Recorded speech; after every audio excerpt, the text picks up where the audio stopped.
Presidente, com'è andata questa nuova edizione di Carnevali di Marca? Ci può fare un po' un resoconto dei risultati raggiunti? Bene, siamo alla serata conclusiva della Kermesse Carnevali di Marca 2025 qui a San Vendemiano, il centro parrocchiale, il centro parrocchiale giovanile di San Vendemiano. È una sala molto bella, molto accogliente. Perché siamo qui?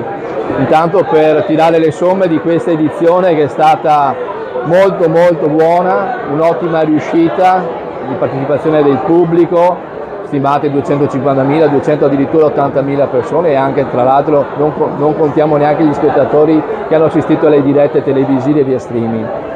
È stata un'edizione che ha portato 8.000 figuranti, 8.500 figuranti sulle piazze e piazze e vie della Marca trevigiana in 21 comuni nelle sfilate, e anche in altri 5 eventi collaterali, i vari eventi per famiglie che sono susseguiti in alcune piazze di Treviso e anche a Vittorio Veneto, a Pieve del Grappa, insomma. Quindi un'edizione che è stata secondo me impegnativa, anzi me l'hanno detto soprattutto i miei collaboratori, insomma, perché organizzare in sicurezza gli eventi, le sfilate, seguire anche i carri è molto impegnativo, soprattutto farlo in maniera che sia sicura, ma soprattutto anche divertente per chi ci guarda, per il pubblico.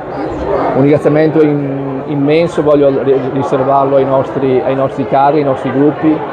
Circa una novantina di carri e gruppi appunto hanno sfilato per le vie della Marca trevigiana quest'anno, e quindi a loro il ringraziamento principale e l'apprezzamento più vivo va assolutamente a loro, e poi ringraziare le amministrazioni, ringraziare tutti i nostri sponsor e tutti i volontari che hanno appunto aderito e hanno, diciamo, contribuito al successo di questa edizione, che ritengo una delle più riuscite degli ultimi 25 anni dell'associazione, che a Carnevali di Marca è in piedi, è viva in questa Marca trevigiana, appunto, e poi vogliamo portare la tradizione carnevale sempre più in alto.